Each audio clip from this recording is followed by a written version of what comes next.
Descubrí que mi esposa me fue infiel mientras estaba en la sala de espera del hospital. Tenemos un hijo pequeño y no sé qué hacer. Nunca pensé que un lugar tan silencioso pudiera hacer tanto ruido dentro de mi cabeza. La sala de espera estaba prácticamente vacía, solo había una mujer dormida en una silla metálica, un señor mayor hojeando una revista sin pasar las páginas, y yo, sentado allí, con las manos entrelazadas, tratando de no pensar en nada. Mi pareja estaba en una intervención menor, nada grave, o al menos eso era lo que me repetía para mantener la calma. Pero aún así, cada vez que una enfermera abría la puerta del quirófano, sentía que el corazón se me subía a la garganta. El aire frío del hospital se mezclaba con el olor a desinfectante, ese olor que siempre me pone nervioso. Miré el reloj 1, 2, 3 veces. Llevaba apenas 20 minutos allí, pero parecía que había pasado una hora. Y entonces vi su bolso en la silla de al lado. No tenía intención de revisarlo. De hecho, nunca lo hago. Siempre he pensado que la privacidad es sagrada, y más aún en una relación de tantos años. Pero las últimas semanas habían sido raras. Su forma de hablarme, de mirarme, de alejarse sin motivo. Era como si estuviera viviendo con una desconocida. Me dije que solo quería distraerme, matar el tiempo, quizá buscar sus auriculares y escuchar algo para relajarme. Me repetí esa mentira para justificar lo que estaba a punto de hacer. Deslicé el bolso hacia mí y lo abrí. Su móvil estaba allí, con la pantalla negra, como si me estuviera esperando. Lo tomé casi con culpa, sintiendo un pequeño pinchazo en el pecho. La pantalla se encendió sin pedir código, un descuido suyo, supongo. Solo un minuto, me dije. Un minuto que no sabía que dividiría mi vida en un antes y un después. Deslicé la pantalla hacia abajo, solo para ver las notificaciones. Nombres que no reconocía. Un número guardado con un simple emoji. Mensajes archivados. Conversaciones silenciadas. El tipo de cosas que no existían antes entre nosotros. Mi respiración empezó a acelerarse, aunque aún no había abierto nada. Era como si mi cuerpo ya supiera lo que estaba a punto de descubrir y quisiera detenerme. Pero no pude. El silencio del hospital, el pitido lejano de alguna máquina, el murmullo de los pasillos. Todo desapareció cuando toqué esa conversación. Un simple gesto con el dedo, pero sentí como si hubiera abierto la caja de Pandora. No entendía por qué lo estaba haciendo. No quería encontrar nada, pero necesitaba saber. Necesitaba entender por qué la mujer con la que llevaba 13 años ya no parecía la misma. La puerta del quirófano se abrió y una enfermera llamó a alguien más, pero yo ya estaba demasiado metido en lo que tenía en mis manos. El hospital, la gente, el tiempo, todo quedó suspendido. Porque justo en ese momento, sin saberlo, estaba a segundos de ver algo que me rompería por dentro. Y que jamás podría desver. Mientras tenía el móvil en la mano, antes de atreverme a abrir ningún mensaje, una sucesión de recuerdos empezó a caerme encima como una avalancha. Señales, demasiadas señales. Todas esas pequeñas cosas que yo había decidido no ver, no conectar, porque aceptarlas significaba enfrentar una realidad que no estaba preparado para asumir. Todo empezó hace un par de meses. Ella, de repente, se volvió fría. No distante, no cansada, fría. Como si el cariño se le hubiese apagado por dentro. Llegaba del trabajo y pasaba de largo sin saludarme con un beso. O si lo hacía, era algo mecánico, rápido, sin emoción. Y yo, tonto, lo atribuía al estrés, a las responsabilidades, al cansancio de ser padres jóvenes. Recuerdo una noche en particular. Estábamos cenando, y mencioné algo sobre hacer un viaje cuando pudiéramos ahorrar un poco más. Antes, ella se habría emocionado, siempre soñábamos con viajar. Pero esa vez levantó la mirada del plato y simplemente dijo: ¿y para qué? Nunca hacemos nada de lo que planeamos. Lo dijo con un tono tan vacío. Me dejó helado. Yo solo quería animarla, ilusionarla, pero sentí como si me hubiera dado un portazo en la cara sin levantarse de la mesa. Luego vinieron las discusiones. Pequeñas tonterías, la basura, quién lavó los platos, si dejé una luz encendida. Pero no eran discusiones normales. Eran explosiones de ella hacia mí, como si estuviera buscando cualquier excusa para pelear. A veces me gritaba, y a los 5 minutos actuaba como si nada hubiera pasado. Otras veces simplemente me ignoraba por horas. Un día la confronté suavemente, le dije que la notaba rara, distante, como si algo la estuviera preocupando. Levantó la ceja, suspiró de forma exagerada y soltó. Siempre estás imaginando cosas. ¡Qué agotador eres! Esa frase me atravesó. Nunca había sido así conmigo. Nunca. También recuerdo que empezó a cuidarse más, maquillaje incluso para ir al supermercado, ropa nueva que no me había mencionado, un perfume distinto. Yo trataba de verlo como algo positivo, como un intento de sentirse mejor consigo misma. Pero ahora, sentando en esa sala de espera, con su móvil encendido en mi mano, algo ya no encajaba. Y lo que más me dolía no eran los cambios, sino que ella siempre encontraba la forma de culparme. Si estaba seria, era mi culpa. Si estaba irritable, era mi culpa. Si no quería intimidad, también era mi culpa. Yo hacía esfuerzos por mantener la calma, por no pelear frente a nuestro hijo, por no convertirme en un problema más para ella. Pero ahora me daba cuenta de que tal vez nunca fui el problema. Que ella ya tenía uno u otro. Y que yo, por ingenuidad, por amor, por miedo, decidí ignorar todas las luces rojas que me gritaban en la cara. Ahí, con el móvil entre mis dedos, entendí que ese rompecabezas que tanto había evitado mirar, ya estaba casi completo, y que lo que estaba a punto de ver terminaría de armarlo por completo. No sé cuántos segundos pasaron desde que abrí la conversación. Quizá 2. Quizá 10. Pero bastó uno solo para que toda mi vida se partiera en dos. El chat estaba fijado arriba, oculto bajo un nombre que no tenía lógica, mecánico. Ella ni siquiera tiene coche propio. La primera frase que vi me golpeó como un puño directo al estómago. Anoche no podía dejar de pensar en ti. Ojalá pudiera despertar contigo hoy. No era un mensaje viejo, ni algo aislado. Era de esa misma mañana. Horas antes de entrar a quirófano. Mi visión se volvió borrosa. Sentí un temblor en las manos, como si mi cuerpo intentara soltar el móvil por puro instinto. Desplacé la pantalla hacia arriba, aunque una parte de mí rogaba detenerme. Pero ya era tarde. Fotos. Mensajes. Audios. Planes para verse el fin de semana en un hotel. Y entre todo eso, como cuchillos, mensajes suyos que no había escuchado en meses. Te extraño. Me haces sentir viva. No sabes lo mucho que te deseo. Estaban dirigidos a otro hombre. A un desconocido. A alguien que, por lo visto, llevaba semanas ocupando el lugar que yo creía tener. El corazón me latía tan fuerte que pensé que la enfermera que pasaba por el pasillo podría escucharlo. Me ardía la cara. Sentí ese sudor frío que solo llega cuando sabes que algo acaba de romperse para siempre. No lloré. No allí. No todavía. Me incliné hacia adelante, tomando aire como si estuviera bajo el agua.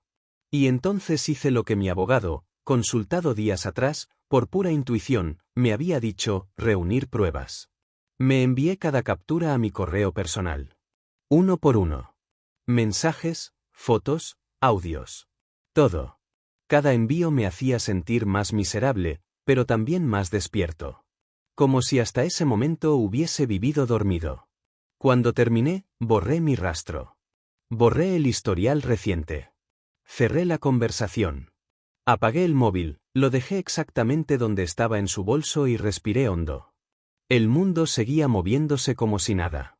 El señor mayor seguía pasando las páginas de la revista sin mirar, la mujer dormida roncaba suavemente, un niño lloraba a lo lejos. Pero para mí, el mundo se había detenido. O quizá había cambiado por completo. Sabía que, cuando ella saliera del quirófano, tendría que mirarla a los ojos como si todo estuviera bien. Tendría que fingir, sonreír, preguntarle si estaba bien, mientras por dentro me desmoronaba. En ese momento entendí que mi vida ya no me pertenecía. Que estaba entrando en un territorio donde el dolor y la verdad iban a guiar cada paso. Y que lo que acababa de descubrir era solo el principio. Cuando ella salió del quirófano, lo hizo medio dormida, con esa expresión vulnerable que solía despertarme ternura. Y ahí estuve yo, a su lado, sosteniéndole la mano, sonriéndole como si el mundo no acabara de derrumbarse sobre mí. Pero por dentro estaba muerto. La acompañé al coche, la llevé a casa, le preparé sopa, la arropé mientras dormía. Todo con un cuidado casi mecánico. Era como si me hubiera separado de mi propio cuerpo, como si estuviera interpretando un papel que ya no sentía. Y lo peor es que ella no notó nada. Ni una sola pregunta, ni una mirada sospechosa. Nada. Esa noche, cuando por fin se quedó dormida, entré al baño, cerré la puerta y me miré en el espejo. No me reconocí. Tenía la mirada vacía, como si algo se hubiera apagado dentro de mí. Sabía que no podía hacer una escena. No podía gritar, no podía llorar, no podía exigir explicaciones. Porque cualquier movimiento precipitado podía costarme lo único que realmente me importaba, mi hijo. Y fue ese miedo, frío y real, lo que me llevó a llamar a un abogado al día siguiente. Recuerdo su voz, calmada, casi indiferente, como si lo que me estaba diciendo fuera parte de un libreto repetido 1000 veces. Antes de hacer cualquier cosa, me dijo, sigue actuando como si no supieras nada. Nada de confrontaciones. Nada de acusaciones. Nada de decisiones impulsivas. Reúne pruebas. Todas las que puedas. Sin que ella lo sospeche. ¿Y si intenta irse con mi hijo? Le pregunté. Por eso mismo, respondió. No la alertes. Colgué la llamada sintiéndome más pequeño de lo que jamás me había sentido. Porque tenía que seguir viviendo con ella, mirándola, hablando con ella, sabiendo que cada palabra que salía de su boca estaba contaminada con una mentira. Durante los días siguientes me convertí en un fantasma. Un ser automático. Me levantaba, preparaba el desayuno, llevaba al niño a la guardería, trabajaba, volvía a casa, fingía conversaciones vacías. Ella me hablaba como si nada estuviera ocurriendo, incluso me contaba cosas del día, sonreía, hacía planes, y yo solo asentía. A veces la veía reírse con el móvil en la mano. O sentir vibraciones de mensajes que jamás me enseñaba. Y tenía que tragármelo todo. Tragarme el veneno, el asco, la rabia. Por la noche me aseguraba de que ella durmiera antes que yo, solo para poder quedarme en silencio, con la mirada clavada en el techo, preguntándome cómo se puede vivir así, sabiendo la verdad y fingiendo que no. Era una tortura. Pero también era la única forma de protegerme y prepararme para lo que vendría. Yo tenía claro que ya no era el hombre que entró a ese hospital días atrás. Ahora era otro, uno que caminaba con cuidado, que observaba, que planeaba. Uno que esperaba el momento exacto para destapar la verdad y destruir su mentira desde adentro. Podría soportar su traición. Podría soportar sus mentiras, su frialdad, incluso la humillación de haber sido engañado mientras yo creía estar construyendo una familia sólida. Pero lo que no podría soportar es perder a mi hijo. Ese miedo me corroe cada segundo desde que abrí aquel mensaje. Me lo encuentro incluso en sueños. Me despierta por la madrugada con el corazón acelerado y la garganta seca, como si alguien me estuviera arrancando algo del pecho. Vivo en Nevada desde hace años, pero ella tiene a toda su familia en Arizona. Su madre, sus hermanos, sus primos, todos allí. Y siempre he sabido, siempre, que ella siente que ese es su verdadero hogar. En los últimos días, incluso antes de descubrir la infidelidad, ya había mencionado lo mucho que extrañaba Arizona, lo bien que estaría el niño allí, lo diferente que sería tener apoyo familiar. En ese momento no lo vi como una advertencia. Ahora lo entiendo todo. A veces la observo cuando juega con nuestro hijo. La forma en que lo abraza, la forma en que lo mira, y me aterra pensar que podría utilizar ese amor como arma. Que podría decidir, de un día para otro, meter algunas maletas en el coche y desaparecer camino a Arizona, rodeada de una familia que me odia sin conocerme. Mi abogado no ayudó mucho con esa angustia. Fue directo, frío, casi demasiado honesto. Si ella se adelanta y se va con el niño, recuperar la custodia será complicado. Necesitamos que la separación, cuando ocurra, se haga con estrategias claras. No le des motivos para moverse. No la confrontes. Cada palabra suya me cayó como un ladrillo. Porque, más allá de la traición, lo que realmente estaba en juego era mi vida entera. Mi hijo es mi todo. Él es la razón por la que trabajo tantas horas, por la que intento ser mejor, por la que me levanto incluso cuando no puedo más. Y el simple hecho de imaginarlo lejos de mí, creciendo rodeado de gente que me ve como un estorbo, me destroza. Mis pensamientos se han vuelto obsesivos. ¿Y si ella lo planea? ¿Y si él, el otro hombre, la convence de irse? ¿Y si presenta papeles primero y me deja sin derecho siquiera a pelear? Me he sorprendido revisando la puerta por las noches, asegurándome de que no haya hecho maletas en secreto. Escucho su móvil vibrar y siento un miedo visceral, como si cada notificación fuera una cuenta regresiva. No vivo. No duermo. No descanso. Solo espero. Espero el día en que pueda actuar sin miedo a que me arrebate lo único puro que me queda. Porque si algo he aprendido en estas semanas es que una persona que miente, que traiciona y que no siente culpa, también es capaz de hacer cosas que jamás imaginé. Y yo no voy a permitir que mi hijo sea parte de su juego. Si algo he aprendido en estos días es que una mentira nunca se mantiene intacta por mucho tiempo. Siempre se agrieta. Siempre deja escapar algo. Y una vez que sabes la verdad, esas pequeñas grietas ya no pasan desapercibidas. Se convierten en alarmas constantes, martillazos que te recuerdan que lo que parecía un matrimonio estable ahora es solo una fachada sostenida por hilos. La primera grieta fue su tiempo. De repente, sus salidas rápidas al supermercado tardaban casi una hora. Y cuando volvía, traía solo 2 cosas, leche y pan. Ni siquiera bolsas llenas, ni compras grandes. Nada que justificara el tiempo.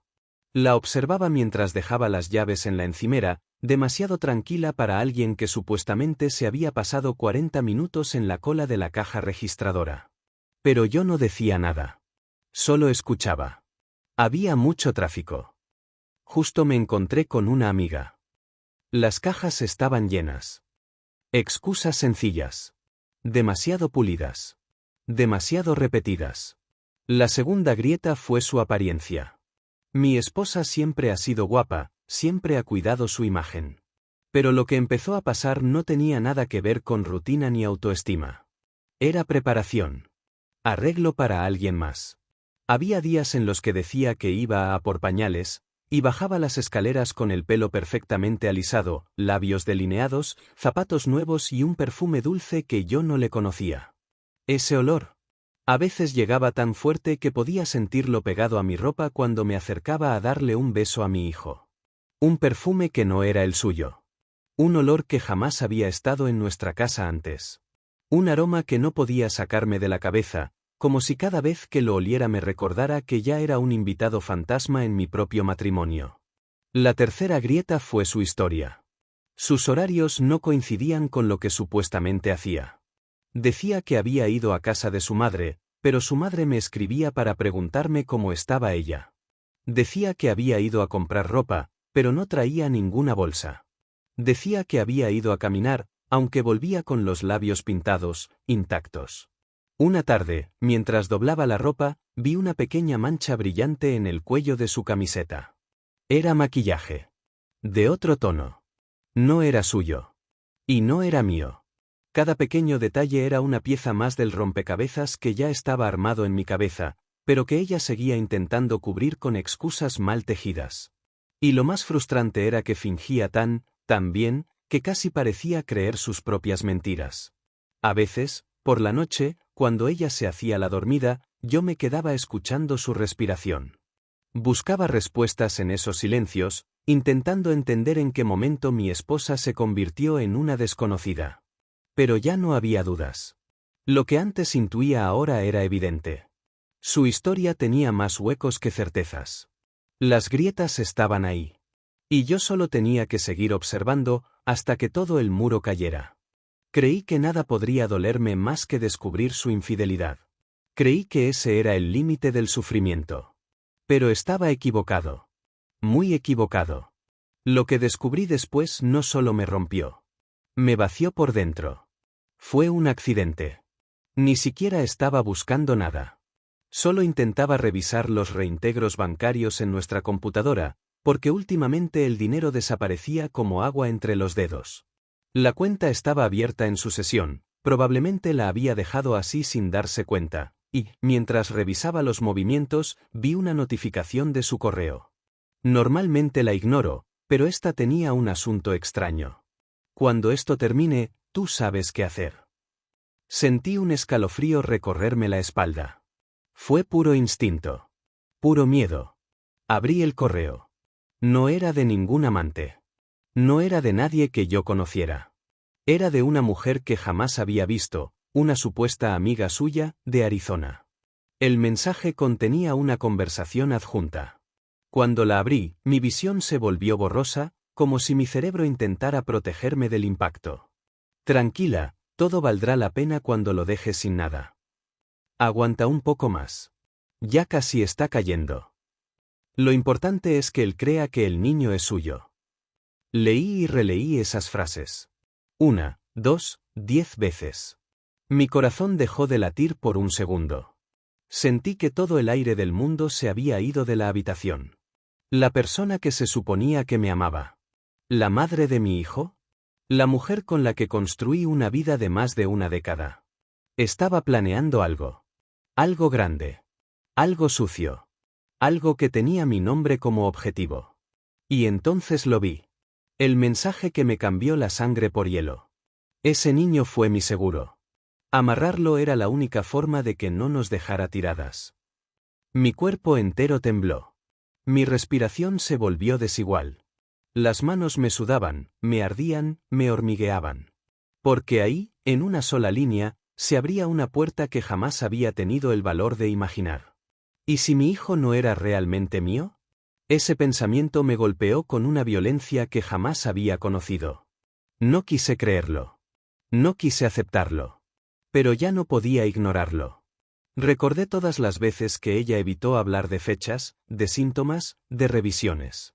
Recordé que nunca quiso hacer pruebas prenatales adicionales. Recordé, con un nudo en la garganta, que su familia siempre me trató como un extraño, incluso cuando anunciamos el embarazo. ¿Lo sabían? ¿Todos sabían quién era el verdadero padre menos yo?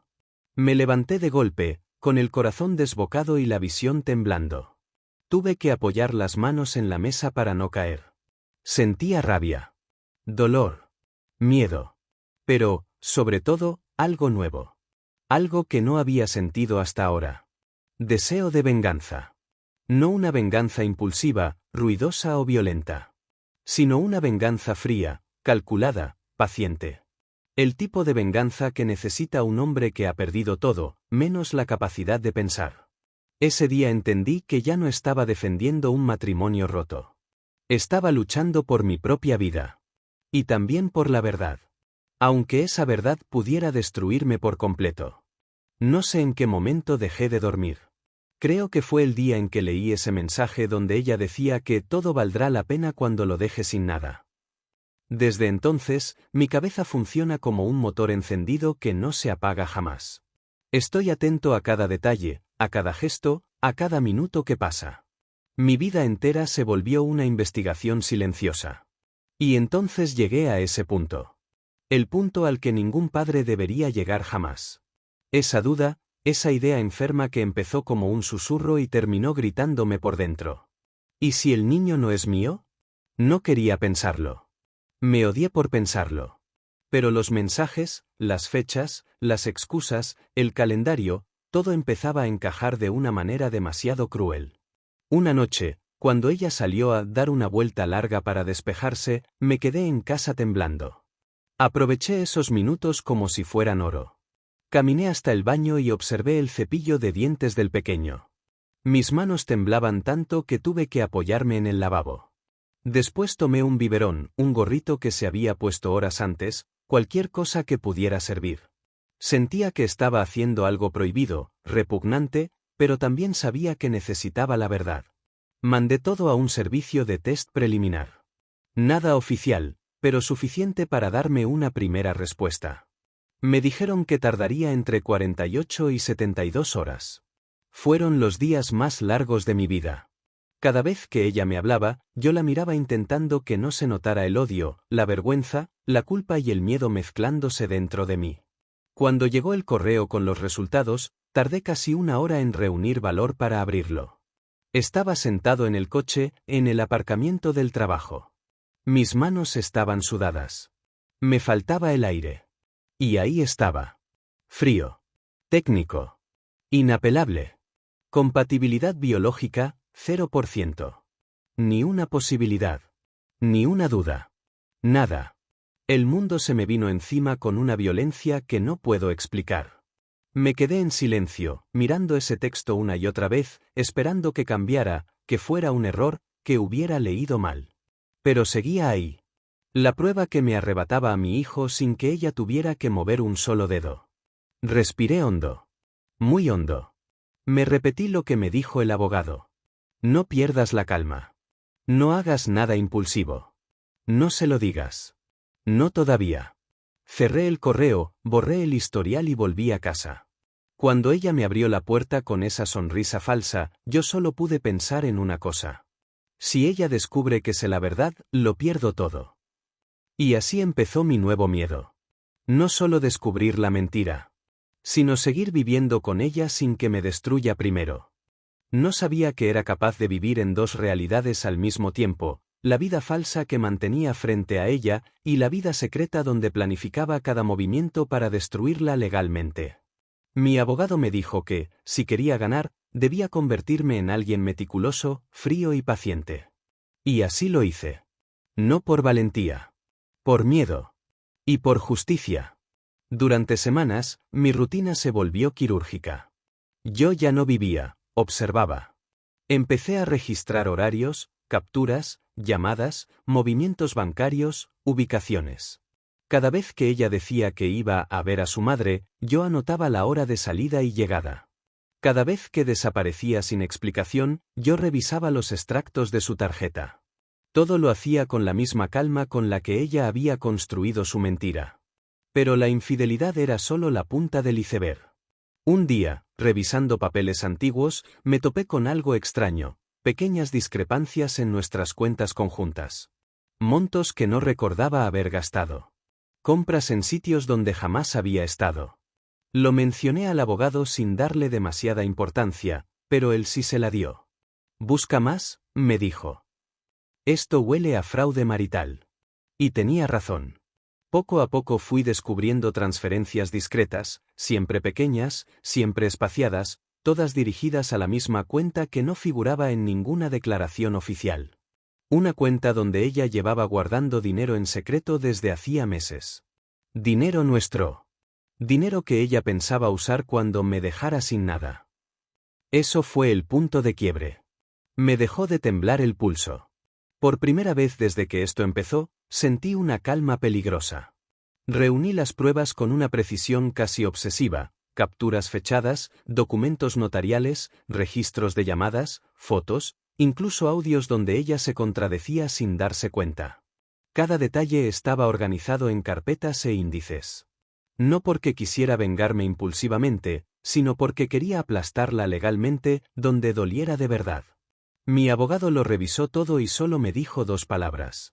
Es suficiente. Yo asentí, sin sentirme orgulloso, pero sí firme. Esto no era un arrebato. Era el resultado de semanas viviendo con alguien que ya no reconocía, que mentía sin parpadear, que jugaba con mi vida y, peor aún, con la vida de un niño que no tiene culpa de nada.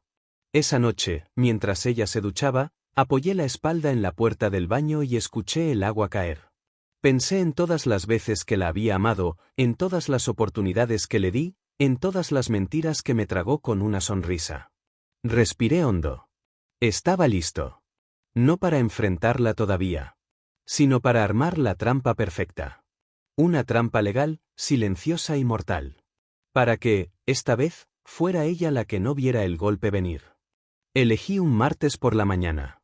No porque tuviera un significado especial, sino porque sabía que estaría desprevenida.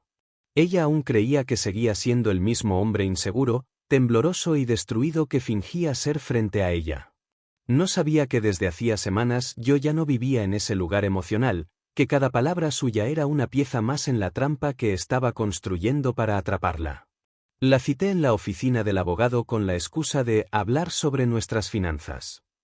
Llegó irritada, como si yo fuera un estorbo en su agenda. Ni siquiera sospechó algo cuando vio a mi abogado esperándonos con una carpeta gruesa y un gesto serio. Fue cuando abrió la carpeta que su mundo empezó a desmoronarse. Primero vio las capturas de los mensajes con su amante. Luego los registros de sus viajes, las ubicaciones, las llamadas. Después, las pruebas de la cuenta oculta y el desvío de dinero. Y finalmente, los documentos del ADN. La vi quedarse sin aire. Sin palabras. Su piel literalmente perdió color. ¿Qué es esto?, logró decir, con una voz tan pequeña que casi no parecía suya. Yo no respondí. No tenía que hacerlo. Mi abogado, en cambio, fue directo, frío, profesional. Lo que está viendo es una recopilación exhaustiva de pruebas de infidelidad, fraude financiero, negligencia parental y manipulación emocional. Le informo que a partir de hoy, mi cliente solicita custodia total y separación inmediata de bienes. Ella empezó a llorar. Al principio suave, luego desesperada. Intentó tocarme. Intentó jurar que todo era un malentendido. Intentó decir que podíamos empezar de nuevo. Pero ya había visto su verdadera cara. No había nada que pudiera reparar. El golpe final llegó cuando el abogado le explicó que, gracias a las pruebas, la ley no solo me otorgaría la custodia del niño, aunque no fuera biológicamente mío, sino que además ella no tendría derecho a un solo centavo del dinero que intentó robarme. Pero, él no es ni siquiera su hijo. Gritó, como si esa fuera su carta ganadora. Mi abogado le respondió con la frialdad de quien ya tiene la partida ganada. Justamente por eso. Usted concibió a ese niño con la intención de cometer un fraude emocional y económico. Él podrá obtener la custodia por criterios de protección y estabilidad. Usted, en cambio, es considerada un riesgo. Ahí la vi romperse. No de tristeza, sino de miedo. Sabía que lo había perdido todo. La reunión terminó con ella firmando los primeros documentos. No tenía opción. Lo entendió demasiado tarde. Cuando regresamos a casa, le permití recoger solo lo esencial. Nada más. La vi bajar las escaleras con una bolsa de basura negra donde había metido sus cosas apresuradamente. Sin maquillaje. Sin la actitud arrogante. Sin poder manipular, ni gritar, ni actuar. Solo una mujer derrotada, con los ojos hinchados y una vida entera perdiéndose detrás de ella. Al llegar a la puerta, se giró. ¿De verdad vas a hacer esto? ¿Así? ¿Sin mirarme?, preguntó con voz rota. La miré por última vez. Solo esa. Era todo lo que me quedaba de ella. No es que te haga esto, le dije. Es lo que tú construiste. Y yo solo estoy dejando que caiga. Cerré la puerta. El silencio que quedó después fue el más liberador de mi vida. Me senté en el suelo, respiré hondo y por primera vez en meses, sentí que tenía mi vida de vuelta. No la misma vida. Una nueva. Una donde nadie más iba a usar mi amor como arma, ni mis miedos como cadenas. Y mientras el niño dormía en su cuarto, ajeno a todo, supe que había hecho lo correcto. No por venganza, sino porque él merecía algo mejor que la mentira que ella fabricó. Algo real. Algo estable. Algo que por fin estaba construyendo, una vida sin ella.